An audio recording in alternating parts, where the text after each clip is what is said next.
Bismillahirrahmanirrahim. Assalamualaikum warahmatullahi wabarakatuh. Alhamdulillahirrahmanirrahim. Segala puji hanyalah bagi Allah Subhanahu wa Ta'ala yang sudah memperjalankan kita semua sehingga bisa kumpul di tempat ini. Kita bahas tax survival. Siapa yang di bisnisnya sudah melakukan tax planning boleh angkat tangan? Tepuk tangan buat Pak Muhadi. Ya, beliau anggota DPRD harus tax planning karena dilapor semua ya. Yang lain belum? Oke. Siapa yang dalam urusan pajak itu masih modal nekat atau akal-akalan? Boleh angkat tangan? Saya juga. Ya. Siapa yang belum pernah bayar pajak? Ya, tadi menarik ya materinya bahwa kita nggak bisa ngindarin ya, apalagi sudah ada Cortex. Terus yang harus kita lakukan adalah meminimalisir ya, atau melakukan perencanaan langkah sejak awal sebelum bisnis dijalankan di awal periode itu. Kalau bisa kita sudah ada penganggaran dan lain sebagainya. Nah sekarang silahkan bagi Bapak Ibu yang ingin langsung bertanya, saya persilahkan untuk 3 orang terlebih dahulu. Boleh angkat tangan? Wah langsung Pak Muhadi. Ya, dari Bojonegoro ini. Ini omsetnya triliunan Pak. Omsetnya triliunan ya Pak ya. Oke, insya Allah. Monggo Pak Muhadi. Ya, sebetulnya saya sebagai pengusaha itu ribet lihat seperti ini. Saya tuh benci akhirnya naik kon belajar ini. Terus saya itu kan apa ya? Menghadapi semua ini kan nggak mau ribet. Akhirnya saya itu punya pilihan 2. Menghandle konsultan, menghandle konsultan itu pernah saya lakukan. Pertanyaan saya lebih baik mana ini, meng-hire konsultan atau membuat jagoan sendiri untuk tarung sama karyawan pajak gitu loh. Itu aja, terima kasih. Oke. Mas Rianto hari ini konsultan, sekarang narasumber ya, Mas Rianto sebagai narasumber, tidak sebagai konsultan. Monggo Mas Rianto langsung dijawab aja ya, kita biarkan. Ada 2 poin yang menarik. Poin pertama, ribet. Semua pengusaha bilang ribet, pasti Pak. Gitu. Semua ribet, ya pasti begitu. Gitu kan. Poin yang kedua, lebih baik mana konsultan atau punya jagoan sendiri. Nah, soal pilihan ini nih tergantung tujuan Bapak Ibu semua. Kalau jagoan sendiri ntar konsultannya nggak laku Bu. Ini Bapak Ibu semua. Sebenarnya gini, mau konsultan, mau jagoan, selama punya kriteria tertentu yang tadi itu yang harus dijalankan, itu silakan.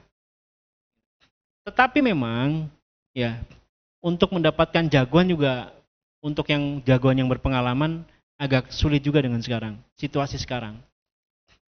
Untuk mendapatkan konsultan, juga di konsultan-konsultan yang sudah punya izin praktek, ini juga diawasinya super Pak, gitu, super.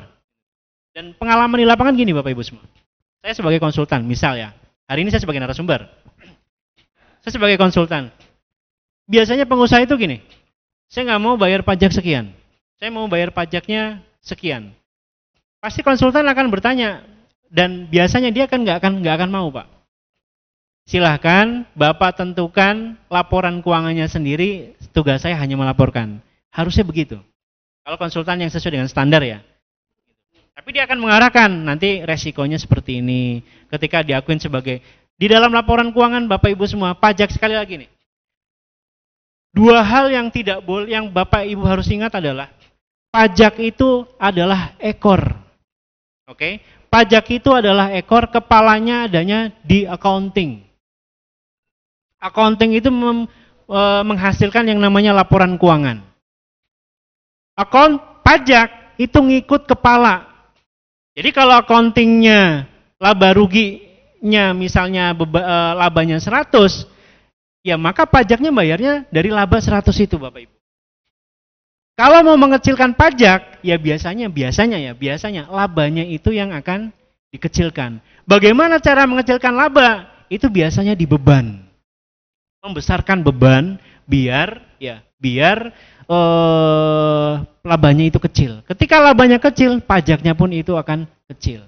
Nah, si konsultan pajak itu ya udah silakan Bapak Ibu lakukan. Yang penting saya taunya adalah yang 100-nya dari yang labanya saja. Nah, ketika pilihan mana yang lebih baik, apakah konsultan ataukah orang jagoan, ya, di pajak itu sendiri Pak, di pajak itu sendiri, kita sudah punya hak, kita sebagai wajib pajak itu punya hak.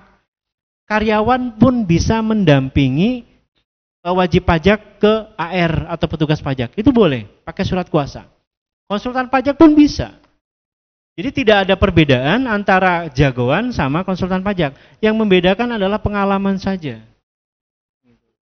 Tapi kadang memang di konsultan pajak juga ya kedua-duanya harus hati-hati gitu kan. Nah, tapi praktek di lapangannya gimana? Praktek di lapangannya adalah ingat harus sepengetahuan owner. Artinya gini, silakan lakukan teknis seperti apa, tapi owner harus tahu dulu Pak.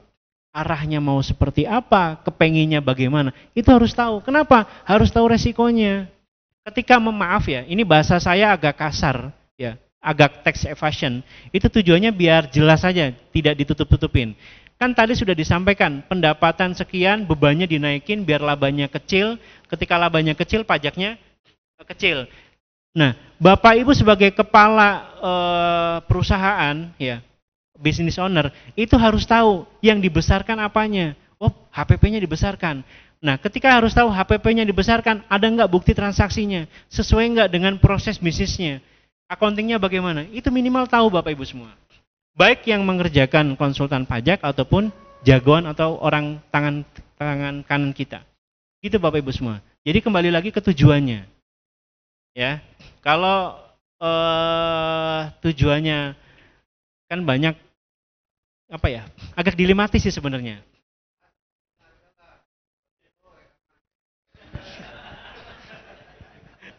Gitu.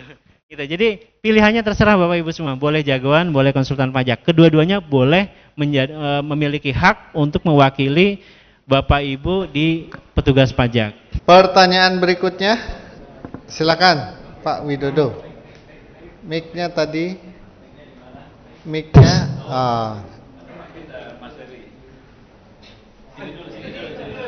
Pak Widodo dulu. Oke. Bismillahirrahmanirrahim. Iya. Kalau misalkan kayak tadi seperti contoh, ya kan, dapat surat cinta dari kantor pajak, kemudian sudah cari solusinya, dianggap close, ya kan. Kalau close-nya terbukti semuanya enak, karena katakan win-win solution kan gitu. Udah close lah. Kalau sudah kasus ini lewat 5 tahun, 3 tahun sekarang ya. 3 tahun aman kan? Oh 5 tahun ya, 5 tahun oke. Nah itu kan aman. Masalahnya kalau misalkan kita baru berjalan 3 tahun, AR-nya ganti, ada kemungkinan muncul lagi nggak itu? Makasih. Sebenarnya jawabannya dari tadi itu ada materi pada berikutnya, nanti saya nggak ada bahasa lagi Pak. Oke. Nggak ada materi. Tapi gini Bapak. Kita habis zuhur ya. Ada kemungkinan nggak? Jadi gini, teknis sekarang itu kalau dulu kan AR itu hanya pengawasan dulu. Nah, sekarang ini AR itu bisa melakukan pengawasan dan pemeriksaan. Nah, pemeriksaan itu ada 2. Pemeriksaan kantor, ada pemeriksaan lapangan. Kalau pemeriksaan lapangan itu ada bagiannya sendiri. Ya, ada bagiannya sendiri. Kalau pemeriksaan internal atau pemeriksaan kantor itu sebatas data yang dipunya oleh AR. Ya, data yang sebatas yang dipunya AR, konfirmasi melalui surat SP2DK. Bapak, Ibu, ya. Bapak punya pendapatan dan beban labanya sekian. Kok data saya sekian ya, ya kan? Datanya hanya sekian. Nah, tugas kita adalah membuktikan. Nah, ketika selesai pembuktian, ya setelah selesai pembuktian, SP2DK apakah kita kurang bayar? Jadi kalau gini Pak, kuncinya adalah kalau ada SP2DK, kuncinya adalah bayar. Kalau Bapak nggak punya pembuktian, kuncinya adalah bayar. Bayarnya berapa? Nah, itu yang kita harus berjuang. Gitu. Kalau dibayar, muncul berita acara, Pak. Berita acara bahwa SP2DK itu sudah close. Gitu. Sudah close. Nah, bayarnya berapa? Ya, tinggal kita berjuang dengan data tadi. Gitu. Ngakuinya, misalnya, kan sekali lagi pembuktian, Pak. Bapak bisa membuktikan atau tidak. Nah, ketika sudah close, SP2DK sudah terbit, mungkin nggak? Ya, mungkin nggak SP2DK itu di tahun yang sama akan muncul? Jawabannya adalah mungkin. Contoh, yang pertama, SP2DK pertama membahas misalnya terkait laba yang ada dalam SPT PPH Badan, misalnya ya. Nggak bahas yang lain tuh. SPAR yang kedua ganti AR. Wah, ini yang dibahas adalah PPH Badan. Ini ada jangan-jangan ada beban berupa jasa nggak dipotong PPH, maka bisa saja menerbitkan SP2DK, tapi biasanya materinya tidak sama, Pak. Beda case. Kalau yang case yang sama juga ada berita acara close. Tapi kalau case-nya berbeda, ya biasanya bisa. Lalu bagaimana kalau ada SP2DK, case-nya sama, bisa membuktikan yang kedua? Pakai apa? SP2DK yang pertama. Makanya kalau seandainya ada SP2DK, ada AR yang ngasih berita acaranya, ada yang tidak. Tapi biasanya di akhir SP2DK itu nanti tanda tangan, stempel. Boleh nggak dipoto? Biasanya boleh. Kalau fotokopi biasanya nggak dikasih. Tapi ada juga AR yang mengkasih gitu ya, dipoto boleh. Gitu Pak. Oke, ada lagi pertanyaan? Jadi pertanyaan teh, kalau misalnya itu gimana caranya? Apakah ya misalnya 10M misalnya ya, kan itu kan udah lewat dari 4,8. Itu tuh apa dibagi-bagi? Nah dibagi-baginya mendingan pribadi apa bikin perusahaan lagi? Terus mendingan PKP apa non PKP sih? Kadang suka bingung PKP non PKP teh. Kadang maksudnya murahan mana bayarnya, non PKP apa PKP gitu. Ya. Tepuk tangan buat Nabila ya.